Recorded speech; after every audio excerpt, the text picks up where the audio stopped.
Cześć, witajcie, Przemek Słomski, Mennica 79 Element. Witam w kolejnym programie Szczerze przy Dealerze. Moim dzisiejszym gościem jest Szymon Kurowski, który jest właścicielem i założycielem Mennicy Germania. No i jest to, będę z wami całkiem szczery, jest to duża przyjemność i duży zaszczyt. Szymon na co dzień nie udziela wywiadów, więc jest to dla mnie duży komplement, że zgodził się ze mną dzisiaj porozmawiać. Cześć, witaj. Witaj, Przemku. Jak to jest, że tak nie lubisz tych wywiadów?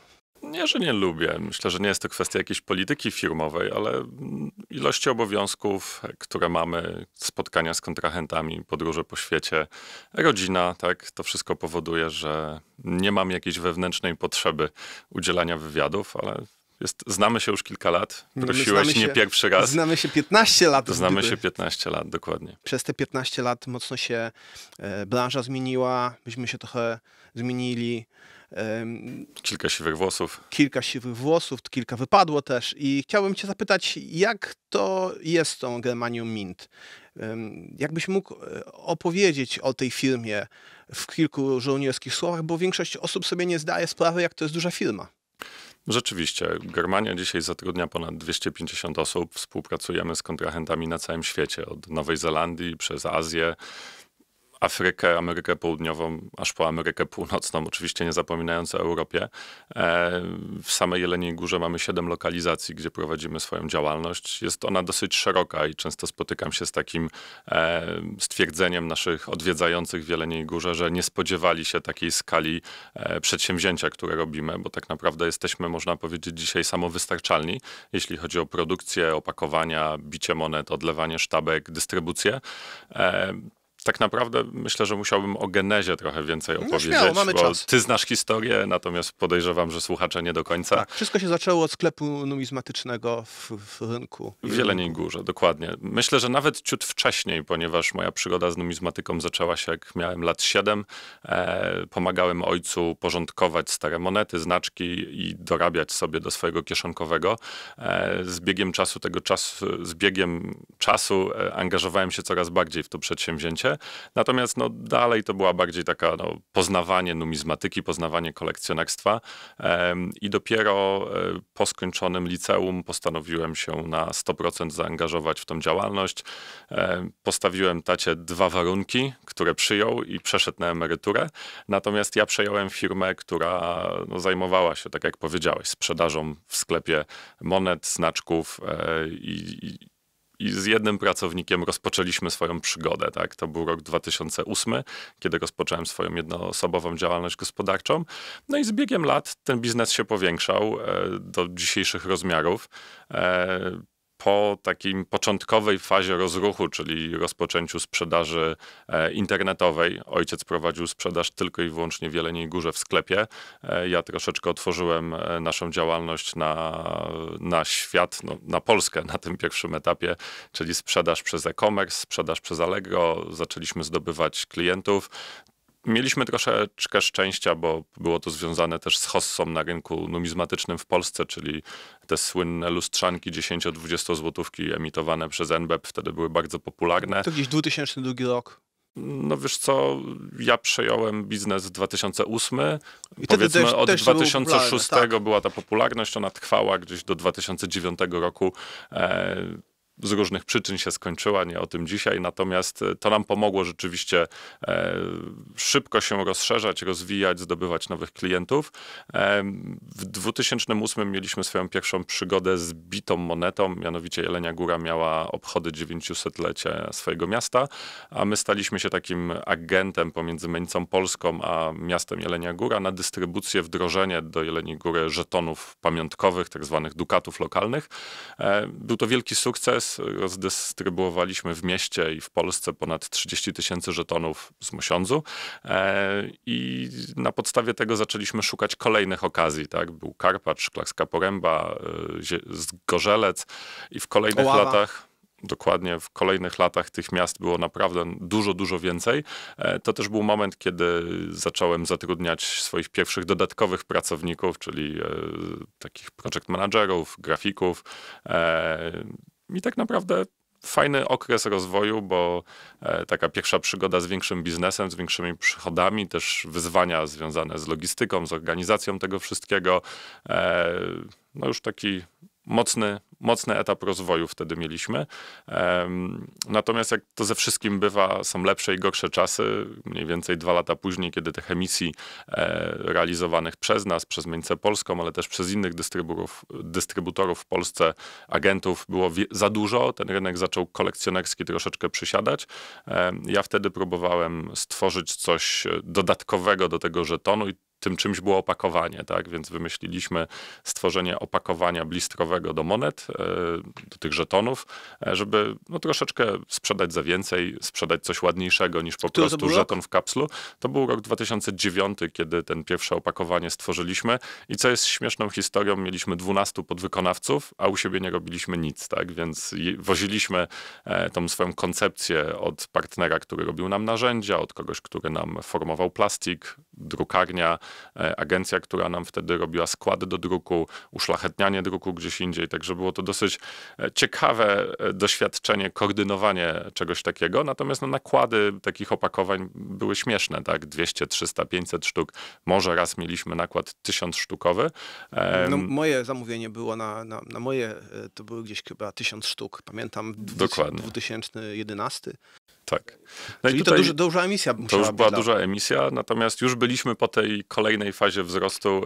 Stworzyłem taki pierwszy zestaw polskich monet obiegowych, nieoficjalny zestaw monet NBP-u dla kolekcjonerów w Polsce i pojechałem na, może nie swoje pierwsze, ale takie pierwsze moje, że tak powiem, targi w Berlinie na World Money Fair i chodziłem od stoiska do stoiska mennic, innych producentów monet, szukając potencjalnego dostawcy monet, który mógłby nam, temu naszemu małemu sklepikowi w Jeleniej Górze sprzedawać monety zagraniczne, które moglibyśmy następnie w Polsce dystrybuować. Ciekawe doświadczenie, które powodowało, że wcale nie jest tak łatwo się przebić na ten rynek zachodni. Natomiast mniej więcej tydzień po targach, jako że każdemu zostawiałem swoją wizytówkę i w prezencie właśnie taki zestaw polskich monet obiegowych, napisała do mnie Mennica Belgijska z zapytaniem, czy wykonalibyśmy dla nich 50 000 takich opakowań. Oczywiście odpowiedziałem, że da się zrobić. Potem się zastanawialiśmy, jak to zrobić.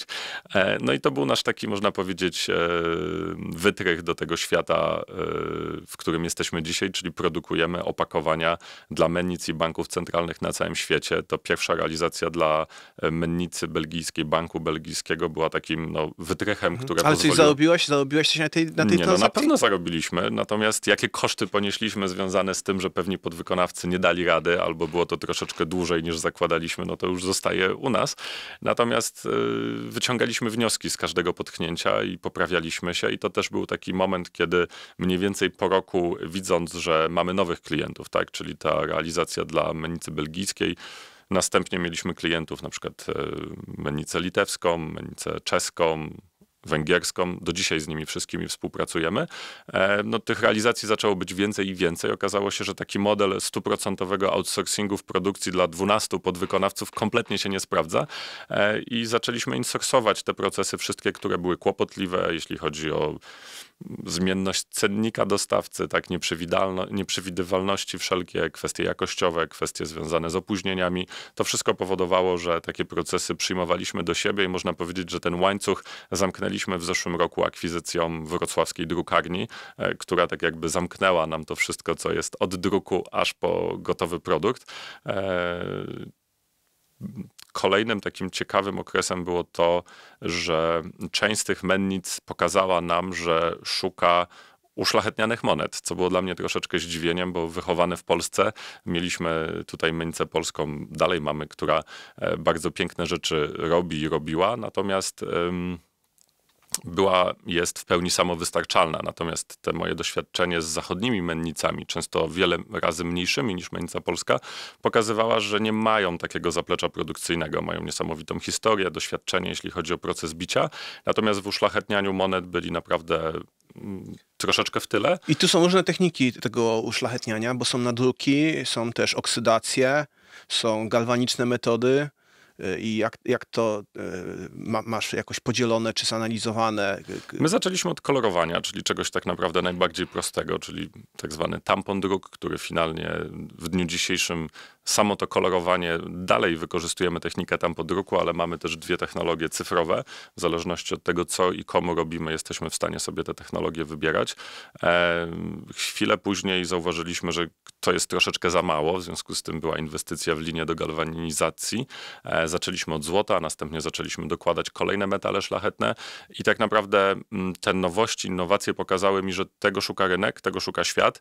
Za to też klienci są w stanie zapłacić troszeczkę więcej, doceniają też takie realizacje i zaczęliśmy być rozpoznawalni na zachodzie jako bardzo innowacyjna firma. Tak? Tutaj jeszcze dopowiem coś, co pominąłem. W tym czasie nie nazywaliśmy się Germania Mint, oczywiście nazywaliśmy się spółką Kurowski Group i pod tym brandem na zachodzie dystrybuowaliśmy opakowania i usługi uszlachetniania monet. Tak jak mówisz, oksydowania, techniki mieszane, grawerowania, hologramy, tak wiele takich rzeczy robiliśmy. Natomiast okazywało się, że te, które są zawsze nowe, innowacyjne, miały największe wzięcie. Tak? Z nimi jeździliśmy na targi do Berlina, zawsze na początku roku jako takie nowości i też przyzwyczailiśmy troszeczkę naszych zachodnich klientów, że spotkanie z nami to było takie troszeczkę wejście w coś nowego, tak? Bo i mieliśmy przygotowania tych nowości w aspekcie uszlachetniania monet, ale robiliśmy to samo z opakowaniami, tak? Czyli te takie nudne, drukowane opakowania, dodawaliśmy im efekty specjalne, na tamte czasy innowacyjne, czyli wybiórcze lakiery, hot stampingi, następnie lakiery zapachowe, jakieś hybrydowe folie, wiele różnych rzeczy, które były ciekawe dla oka i powodowały, że ten kolekcjoner się cieszył z tego, że ma troszeczkę bardziej wartościowy produkt. No i zdobywaliśmy też przede wszystkim doświadczenie, tak? Zrozumieliśmy, na czym polega tak naprawdę ten rynek kolekcjonerski na zachodzie, jak wygląda jego struktura, jakie są różne rodzaje, tak? Bo poza e-commerce'em jest bardzo duża część rynku zachodniego, tak zwanego direct marketingu, na przykład polska spółka Skarbnica Narodowa, czy Zamler Husset jako w Stanach bardzo popularna metoda. W Stanach popularna, w Niemczech MDM, także to jest naprawdę coś, czego taki, powiem, prosty kolekcjoner często nie wie tak naprawdę, ale to są olbrzymie nakłady, tak, realizowane i sprzedawane zupełnie inaczej niż my się we dwójkę przyzwyczailiśmy.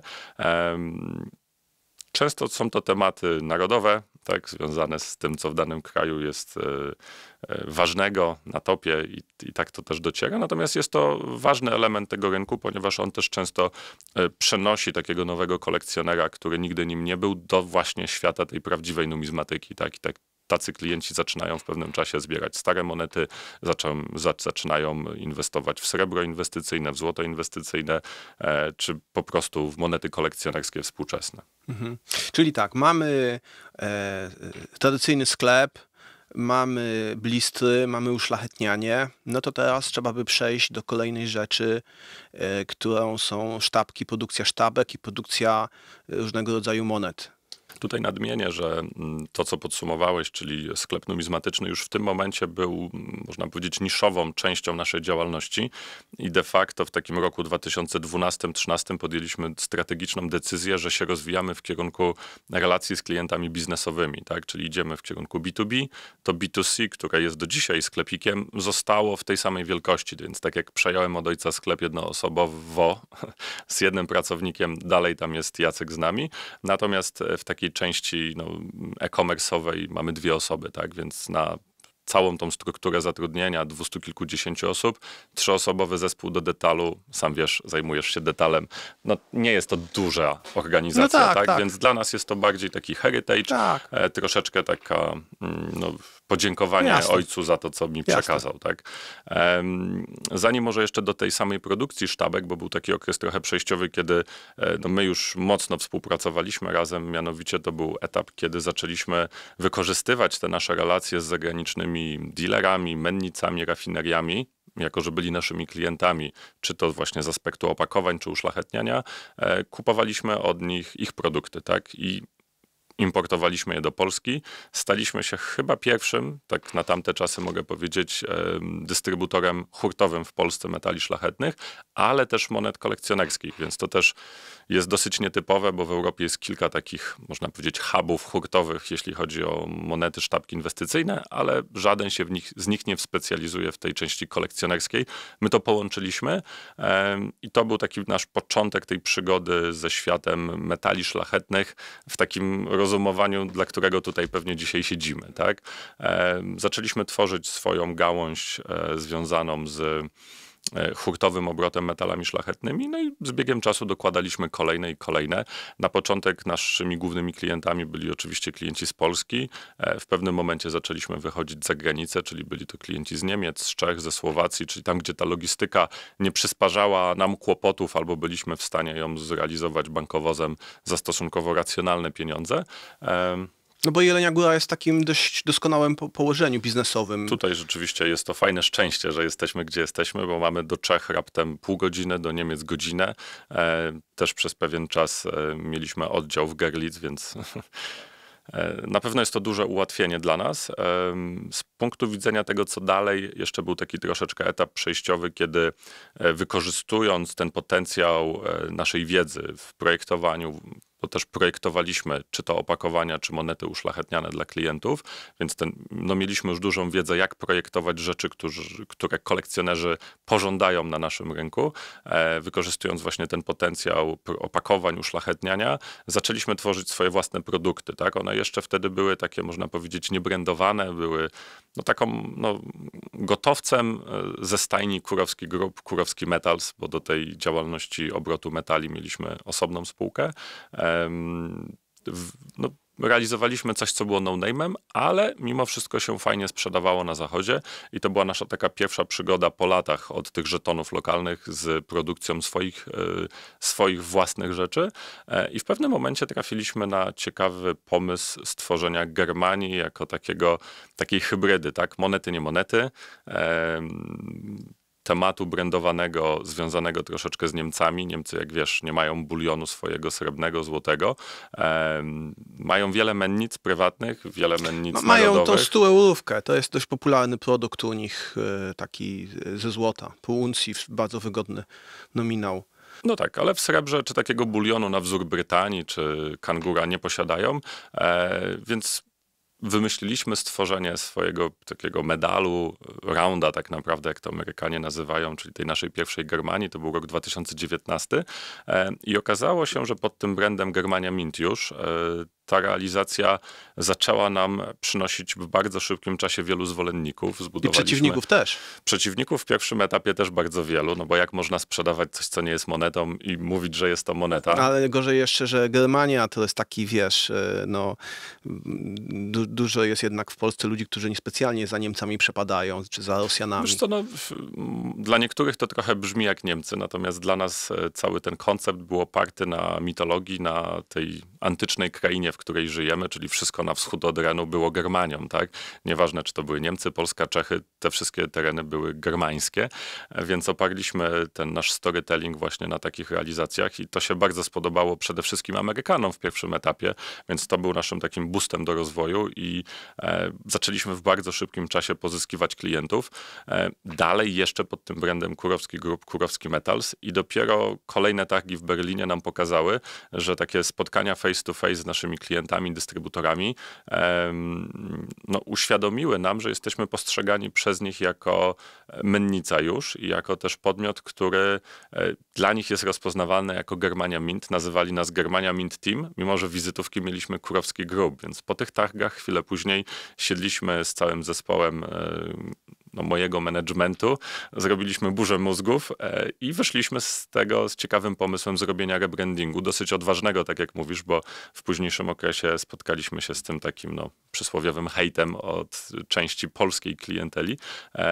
Natomiast wydaje mi się, że to był bardzo dobry ruch. Tak? W kolejnym okresie jeszcze przyspieszyliśmy, jeśli chodzi o rozwój i dystrybucję.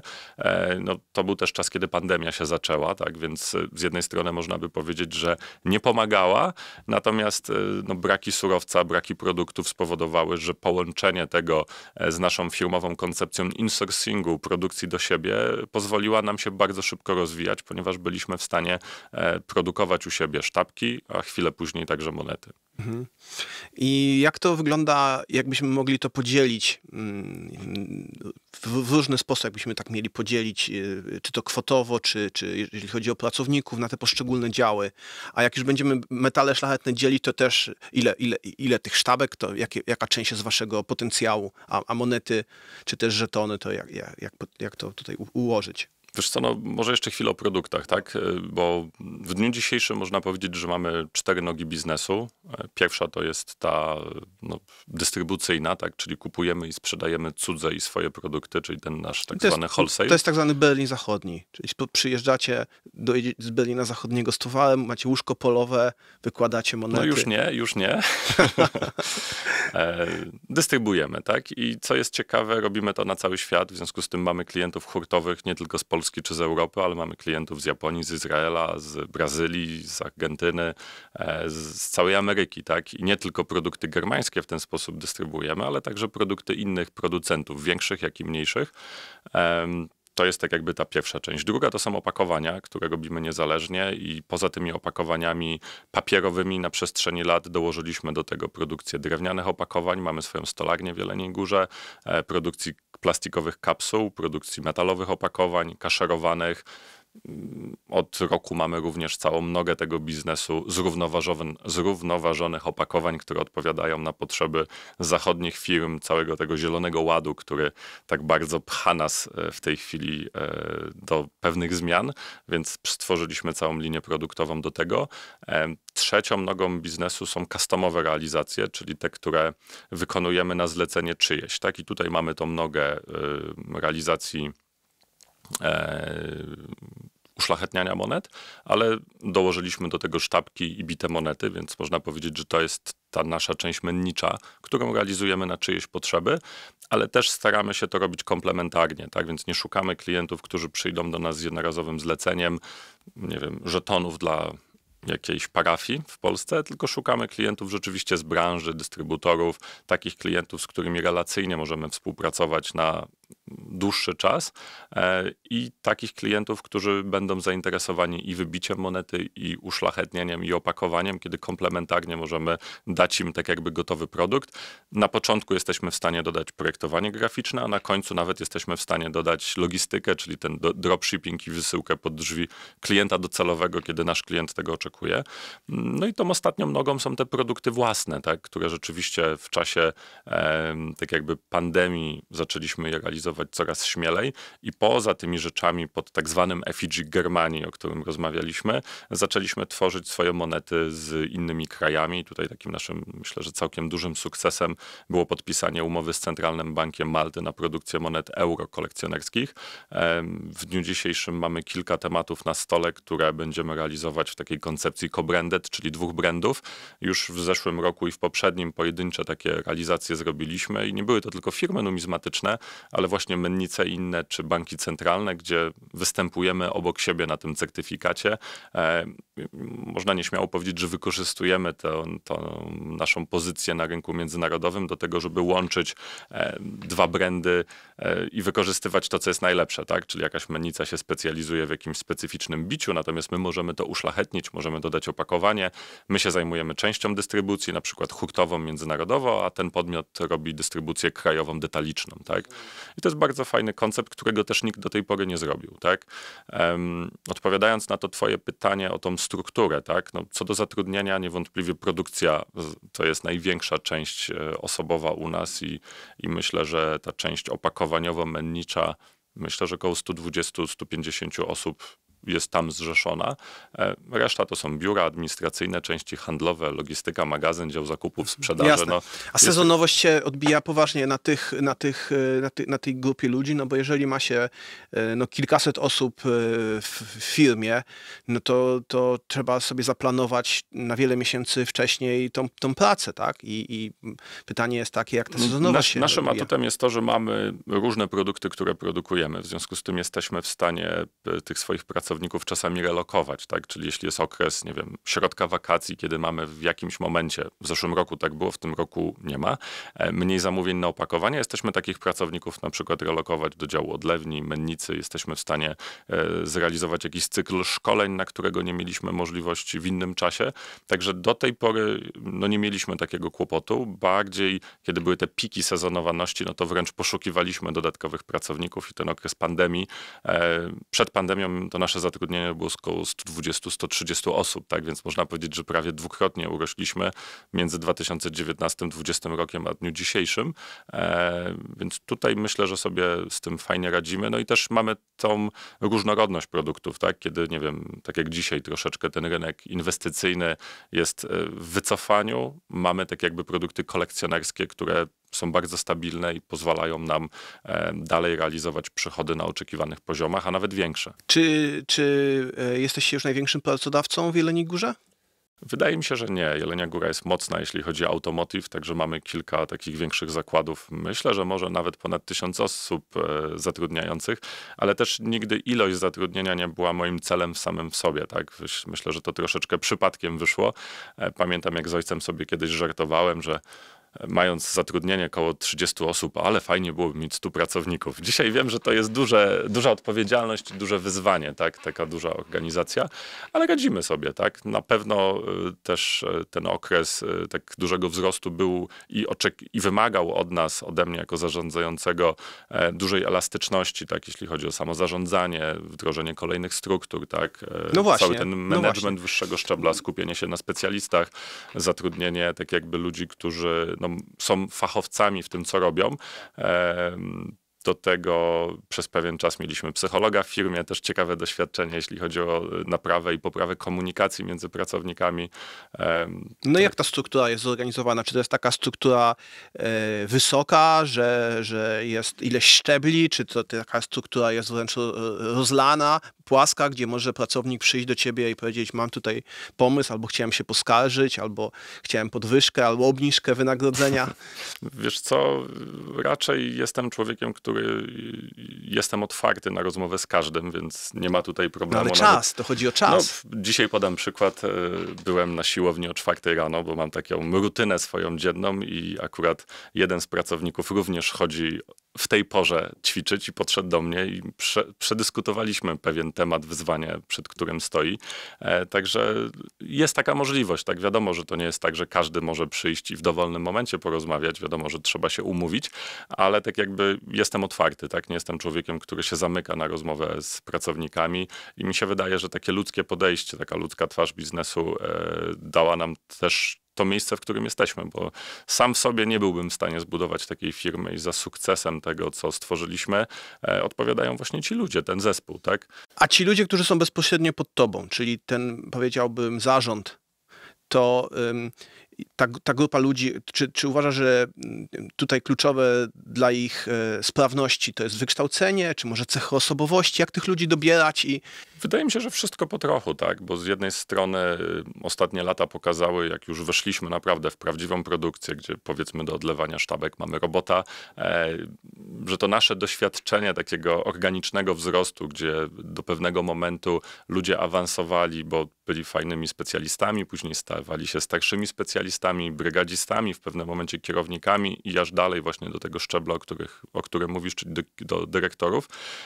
To tak jakby był taki organiczny wzrost i to przede wszystkim za ten sukces tych ludzi odpowiadały ich cechy charakteru, zaangażowanie, doświadczenie w branży. Natomiast również istotne są te cechy związane z doświadczeniem w pewnych obszarach, tak jak dział finansowy, dział produkcyjny. No to są jednak kompetencje,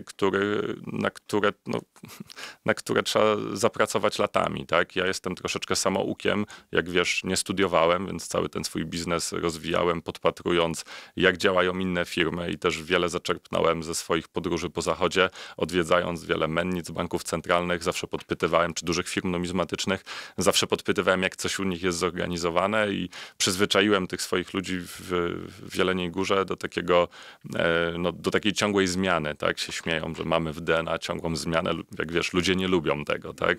Są No, a u nas jest to właśnie tak, że ta zmiana funkcjonuje.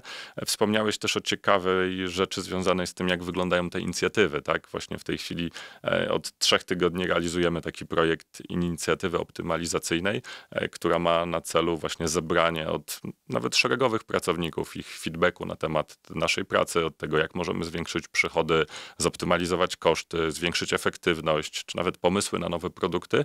Także jesteśmy otwartą organizacją. No, myślę, że jeszcze nie tą słynną purpurową, tak? Ale myślę, że będziemy do tego dążyć. Znajomy w branży HR-owej, który opowiedział mi kiedyś taką historię, jak to u nich w branży podobno są takie sytuacje, że ktoś ma plik CV i pół od razu wyrzuca do kosza bez czytania. I mówi, że u nich w organizacji nie potrzeba pechowców. Chciałem zapytać, jak u ciebie ten proces selekcji ewentualnych, tych ludzi, którzy są bezpośrednio twoimi współpracownikami, na co zwracasz największą uwagę? Czy to jest wykształcenie, czy praktyka, czy cechy osobowości na spotkaniu, które wychodzą? Co, wydaje mi się, że wszystko po trochu, tak. No, trochę tych ludzi już w życiu zatrudniłem. Paru odeszło, więc jakieś takie doświadczenie zdobyłem, tak? Z kim mogę współpracować, jakich cech charakteru oczekuję, jakiego zaangażowania, ale też tak jakby tej wiedzy merytorycznej. No mam dosyć mocny dział personalny, jeśli chodzi o sam proces rekrutacji.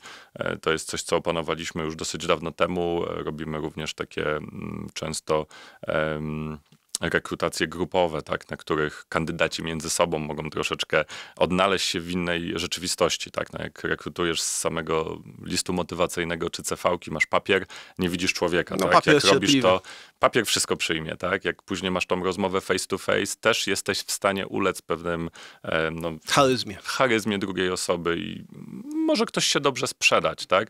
My często dokładamy na tych takich wyższego szczeblach rekrutacjach właśnie te rekrutacje grupowe, na której siedzą przy stole 4 osoby, mają zadanie, muszą je rozwiązać w zespole i tu jest taka dosyć szybka weryfikacja, jakie ktoś ma też cechy charakteru, czy jest tak jakby liderem i brnie do przodu za wszelką cenę i nie patrzy na kolegów. Podpowiem, że nie są to zadania, które można rozwiązać, jest jedna odpowiedź, słuszna, tak? I to też podpowiada, tak, później w którą stronę pójść. Myślę, że mamy bardzo mały ten wskaźnik takiej fluktuacji pracowniczej, czyli tych odejść. Raczej są tu takie kwestie naturalne, tak, ktoś się zakochał w innym mieście, no i po prostu szuka innego pomysłu na siebie. Jasne. Tak. A w jaki sposób Germania Mint jest prawnie zorganizowana? Czy to jest jedna spółka, czy grupa spółek? Wiesz co, w dniu dzisiejszym mamy kilka spółek. Są to podmioty, które tak jakby odpowiadają za te grupy produktowe, o których mówiłem wcześniej, czyli jest osobna spółka matka, jest osobna spółka do produkcji, do opakowań, do dystrybucji metali i rzeczywiście lata temu było ku temu w Polsce takie takie można powiedzieć postrzeganie, tak? Sam chyba też przez chwilę w tym byłeś, żeby mieć kilka spółek, ponieważ jest łatwiej, bezpieczniej. W dniu dzisiejszym nie ma tych wartości dodanych, tak? Jeśli chodzi o bezpieczeństwo prawno-podatkowe, wręcz są dodatkowe obostrzenia administracyjne, te związane z dodatkowymi obowiązkami, które mamy, tematy transakcji powiązanych, czy w naszym przypadku wyceny znaku towarowego. W związku z tym podjęliśmy strategiczną decyzję parę miesięcy temu, żeby centralizować się do jak najmniejszej ilości tych spółek. Mam nadzieję, że do jednej, ale zobaczymy, co przyszłość pokaże. No, na pewno jesteście dostrzegani w tej branży.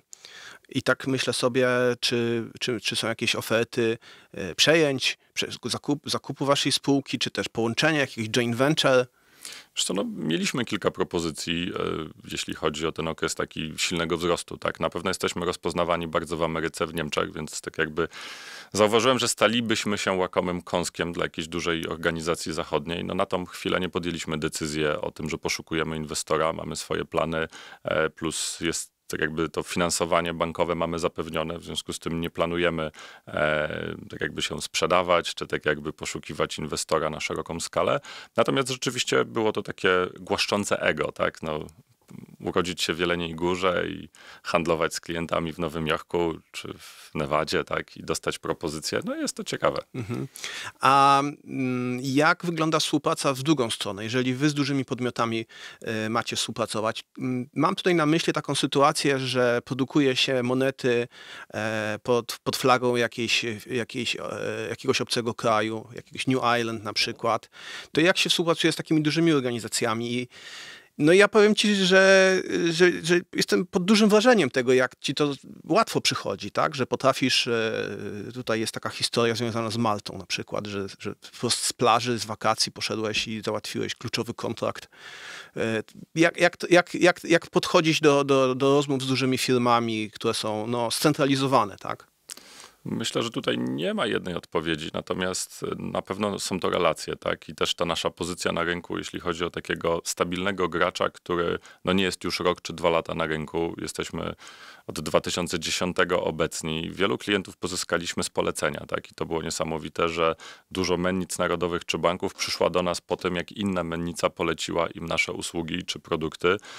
Wielu klientów do nas dotarło po tym, jak kupili monetę Germanii czy opakowanie na zasadzie badania rynku. Zobaczmy, co to jest, bo słychać o tym w social mediach, więc jakieś mennice czy banki kupiły. Z ciekawych doświadczeń w zeszłym roku byłem na Mint Director Conference w Kanadzie i jednym z takim wieńczących to wydarzenie okazji była wycieczka po mennicy kanadyjskiej. Zostaliśmy podzieleni na mniejsze grupy, oprowadzani tak po ich narzędziowni i innych działach, jeśli chodzi o samą produkcję. No i mieliśmy na szyi te takie plakietki konferencyjne, tak, imię, nazwisko, no i mennica, nazwa firmy, z której jesteśmy. W 4 miejscach w tej jednej firmie pracownicy powiedzieli, że kochają nasz brand i kupują nasze monety. To był dla mnie taki szok, że wiesz, chodzisz po innej mennicy. Tak. Do tego też widziałeś, pewnie mamy swoje bluzki czy koszulki, hoodies. Też nam się zdarzyło, że pracownik mennicy, nasz bliski partner, który, nie wiem, kupuje od nas opakowania, poprosił o bluzę i też u niego w firmie zauważyłem, że wszyscy chodzą w ich emblematach, a on jeden chodzi w bluzie Germania Mint, tak? Także jest to fajne doświadczenie. Fajnie. Czyli ta ciągła zmiana, ciągła ewolucja to jest taka rzecz, która was odróżnia od innych mennic. Co jeszcze mógłbyś takiego powiedzieć, co jest innego w tej waszej strukturze i filozofii działania? Wiesz co, wydaje mi się, że takie dobre zrozumienie kolekcjonera i jego potrzeb, tak? Bo mam wrażenie, że dużo banków centralnych tak nie patrzy na ten rynek kolekcjonerski jako na coś z pasją. Tak? My do tego podchodzimy naprawdę z sercem. Nasz dział marketingu również w ramach swoich obowiązków czyta komentarze pod filmami, gdzie się nasze produkty pojawiają i staramy się zrozumieć wszystko. Cieszymy się, jak są pozytywne, to wiadomo, ale nie smucimy się, kiedy są negatywne. Tak? Kiedy, nie wiem, jak jakiś klient ma uwagi co do, nie wiem, jakości, czy co do sposobu pakowania, czy dostaliśmy rekomendacje po pierwszej Germanii, czyli tak monety medalu bulionowego z zamysłu, którego w tubach sprzedawaliśmy, że część monety jest porysowana, tak, bo dotykała się między sobą. To jest częsty problem. To jest częsty problem, ale też to nie jest problem w monecie bulionowej, bo taki jest charakter jakości BU. Właśnie jest problem, dlatego że klient, który wydaje ciężko zaoszczędzone pieniądze, klient tak, to inwestor, oczekuje. Klient detaliczny, kolekcjoner, czy mały inwestor tak. Inwestor taki amerykański, który kupuje 10 masterboxów, on ich nawet nie otwiera, tak? On kupuje srebro w tym produkcie, więc jakby tu jest ta różnica. Głosów jest dużo, natomiast dla nas to było bardzo ważne. Ja osobiście płakałem, jak zobaczyłem, że część, nie powiem która, pierwszej Germanii była porysowana, tak? Więc wyszliśmy z tego, ze spotkania produktowego z decyzją, że będziemy pakować każdą monetę w kapsułę i do tego premium kapsułę, tak? Czyli nie płaską, tylko z soczewką, tak? Więc staramy się, żeby każdy nasz produkt był naprawdę wysokojakościowy, żeby był postrzegany jako produkt premium. I owszem, on często jest droższy w produkcji, tak? Ale klienci są w stanie pokryć te koszty, żeby mieć coś pewnego, tak? To jest tak jakby, myślę, że istotnym elementem tego, co robimy. Myślę, że trzeba edukować tych klientów, którzy takie rzeczy kupują, kolekcjonerów, czy inwestorów? Myślę, że zawsze trzeba edukować. Ale co takiego, jak myślisz, co takiego warto by właśnie mówić? No bo tu podałeś jeden dobry przykład, że moneta, która jest monetą inwestycyjną, a nie numizmatem, no to może mieć pewne niedoskonałości. Nam się płaci za metal i to trzeba mówić. W naszym przypadku bardzo często mówimy o tym, jak monety weryfikować. A czy dostrzegacie jakieś po swojej stronie jakieś takie rzeczy, które warto ludziom przekazywać? No wiesz, no kwestia przechowywania jest dosyć ważna, tak? Kwestia milk spotów, które były wielkim problemem na świecie do dnia dzisiejszego są, tak? My sobie z tym poradziliśmy, zaczęliśmy swoje monety zabezpieczać, wiele mennic tego nie robi. A jak zabezpieczaliście te monety? No, nie zdradzać tego. Ale chemicznie? Tak, robimy to chemicznie, Aha. tak. No i tak jakby to jest zabezpieczenie też w pewnym czasie, tak? To nie rozwiązuje problemu długoterminowo, no nie wiem, w perspektywie 50 lat, ale opóźnia ten proces naprawdę znacząco, do tego stopnia, że od kiedy wdrożyliśmy tą technologię, nie mamy z tym problemu, tak? Natomiast wiemy, że wiele mennic do dzisiaj się z tym boryka, ale wiele też z nich nic z tym nie chce zrobić, tak? Bo po co? Tak, mają monetę bulionową. No dla nas to był istotny problem i myślę, że dzięki temu zaczęliśmy się stawać coraz bardziej rozpoznawalni do tego stopnia, że przy okazji tego rebrandingu pozwoliliśmy sobie na takie dosyć szalone określenie naszej wizji, żeby zostać najbardziej rozpoznawalną mennicą świata, właśnie przez pryzmat jakościowych produktów, tego jak docieramy, jak prowadzimy nasz marketing i myślę, że to ma rację bytu. No. Ta informacja zwrotna, która do mnie dociera ze strony klientów, bardzo często dotyczy planów emisyjnych Narodowego Banku Polskiego. NBP nie chce produkować, nie chce zamawiać produktów takich typowo inwestycyjnych o wadze 1 uncji, czy to w srebrze, czy w złocie. Owszem, ktoś mógł powiedzieć, no jest tam bielik, ale umówmy się, premium na bieliku to nie jest premium, które zachęca do inwestowania przez obywateli innych krajów, czy nawet Polaków zniechęca. Na dodatek mamy przecież ogromną produkcję srebra w Polsce. No i tak myślę, jak to skomentujesz, to, że nie mamy takiego narodowego produktu jak Philharmonikera czy liścia klonu? Wiesz co, no ciężko to dokładnie komentować, bo to zależy od polityki banku, tak? Chyba się cieszysz z tego, bo oni ci dają jakby fory tutaj. No jestem troszeczkę dumny z tego, co zrobiłem, jako że monet medali, tak, no to jest to, co trzeba często, nie wiem, poprawiać, ale już się przyzwyczailiśmy do mówienia monet Germanii. Robimy więcej niż nakłady monet Narodowego Banku Polskiego, tak, gdzie kiedyś byłoby to nie do pomyślenia. Także jestem osobiście bardzo zadowolony, że tak wyszliśmy na zachód. Monety NBP są produktem krajowym, tak, one docierają do polskiego kolekcjonera i tak jak kiedyś podpytywałem w Departamencie Emisyjno-Skarbcowym, odpowiadają na te potrzeby misji banku, którym jest krzewienie kultury polskiej i tego, co robimy w kraju. Także tutaj szkoda, to jest moje prywatne zdanie, że nie ma tam chęci krzewienia tej kultury na zachód, robienia innowacyjnych, ciekawych tematów, które również mogłyby się sprzedawać. Myślę, że Royal Mint jest tutaj ciekawym przykładem mennicy z wielką tradycyjną z jednej strony, ale potrafiącą zrobić Robin Hooda na monecie, czy Queen, czy jakiś inny temat, który odpowiada i tak jakby odpowiada na potrzeby dzisiejszego kolekcjonera, a zarazem tak jakby buduje też tą młodszą grupę kolekcjonerów, tak? My ostatnio sobie przeprowadziliśmy takie badania, jaka jest grupa wiekowa naszych kolekcjonerów, no bo to nie są nasi klienci, to są klienci naszych produktów, tak? I jest to przedział wiekowy między 25 a 50 lat i osobiście bardzo się z tego cieszę, bo to pokazuje, że będziemy mieli klientów jeszcze na co najmniej 20 lat, bo tak jakby jesteśmy na początku tak jakby tej drogi.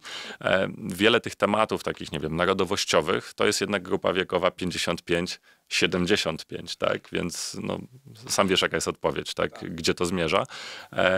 Ale może jak się zestarzeje ten młode pokolenie, to zacznie być skłonne właśnie kupować rzeczy z orzełkiem w koronie. Na pewno jest to decyzja polityczna, nie? A te informacje zwrotne, o których tutaj mówimy od klientów, czy mówiąc w języku staropolskim feedback, czy to jakoś wpływa na tworzenie nowych produktów, albo też robienie wzorów, że ktoś pisze, że no zróbcie teraz rusałkę, albo i tutaj jeszcze z warkoczami na przykład.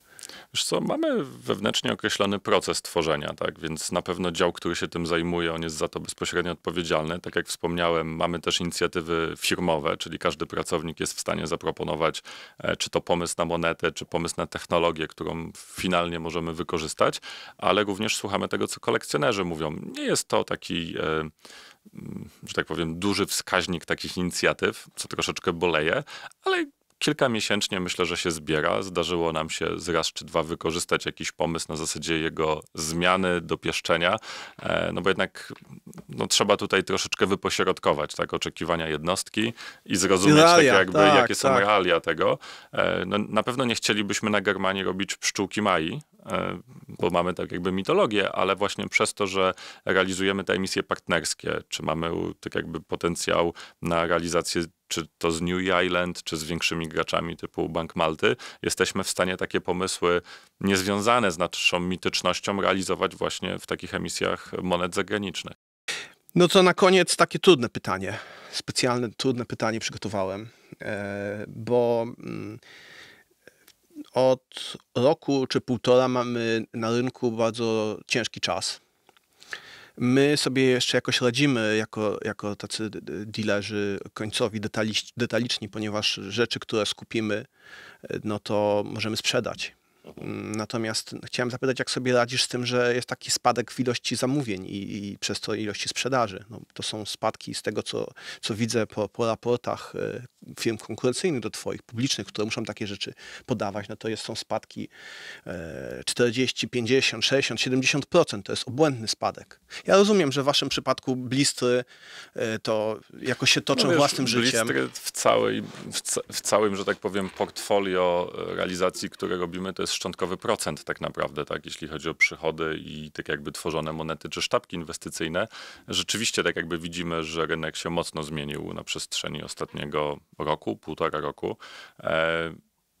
Myślę, że wyszliśmy z tego obronną ręką, mianowicie przychody za 2023 w porównaniu do 2022 spadły nam tylko o 12%, co jest w porównaniu do tego, co chyba mówisz, najlepszy wynik. To jest dobrym wynikiem, natomiast to, co boli, to jest spadek rentowności, tak? Czyli no, musieliśmy walczyć o klientów, więc obniżanie swoich premium, szukanie oszczędności, jeśli chodzi o optymalizację procesową, no ale udało nam się tak jakby ten mały spadek zrealizować pozyskiwaniem nowych klientów, tak? Więc rzeczywiście mamy więcej klientów z większej ilości krajów. Myślę, że to jest fajna podbudowa na przyszłość, bo tak naprawdę, kiedy rynek na nowo w pewnym momencie się rozgrzeje, będziemy mieli tak jakby większą sieć dystrybucji, do której dotrzemy z tymi produktami, które realizowaliśmy powiedzmy 2 lata temu. Na pewno nam pomaga nasza różnorodność produkcji, tak, że nie mamy tylko produktów inwestycyjnych, ale mamy też kolekcjonerskie, które miały mały spadek w zeszłym roku, ale od stycznia spokojnie się odbudowują i są, myślę, że na spokojnie podobnych poziomach do tego, które mieliśmy rok wcześniej, 2 lata wcześniej, ale znowu też dywersyfikacja, też nowi klienci, nowy rodzaj produktu, czyli te customowe realizacje, o których wspomniałem, i z naszej strony nie jest źle, że tak powiem. Natomiast no, wymagało to tych wyzwań, tak? Zmieniliśmy też naszą strategię firmową, więc tak jakby jak rozmawialiśmy o tym DNA, zareagowaliśmy dosyć szybko. W dalszym ciągu reagujemy, patrzymy, co się dzieje, szukamy nowych produktów. Widzimy, tak, że rynek przeżywa kryzys, widzimy, że szykują się pewne, czy to fuzje, czy akwizycje, tak, które... Bankructwa może. Bankructwa, jak najbardziej, tak, więc trzeba być na pewno ostrożnym, tak, z kim się współpracuje, od kogo się kupuje monety, żeby po prostu no, zostać z tym, co jest celem, tak, jasne, inwestycją. A powiedz, jakie plany masz biznesowe na przyszłość? Bo tutaj konkurencja będzie na pewno słuchać, to trzeba im zakomunikować, czego się mogą spodziewać. Kto wie, może nawet ktoś ten wywiad sobie przetłumaczy, no bo wasza konkurencja to jest głównie za granicą. Wiesz co, no, często banki tak pytają nas, albo jacyś rzeczywiście klienci mnisi, mówiąc, że jesteśmy konkurencją, albo gdzie mamy konkurencję. Ja tutaj myślę, że mogę śmiało powiedzieć, że my tej konkurencji nie mamy. Tak? Nie chcę tutaj popaść w jakąś pyszałkowatość. Dlaczego? Dlatego, że ta potencjalnie konkurencja, czy to z Zachodu, czy w Polsce, jest naszym partnerem. Tak, czyli mennica ABC, już nie będę nazwy wymieniał. Nasze produkty mogą ze sobą rywalizować oczywiście na rynku. Klient podejmie decyzję, wolę ten produkt, tak, czy wolę ten produkt, głównie inwestycyjny, tak? Będzie patrzył na cenę, czy może na jakość produktu. Natomiast my tej mennicy realizujemy jakieś usługi.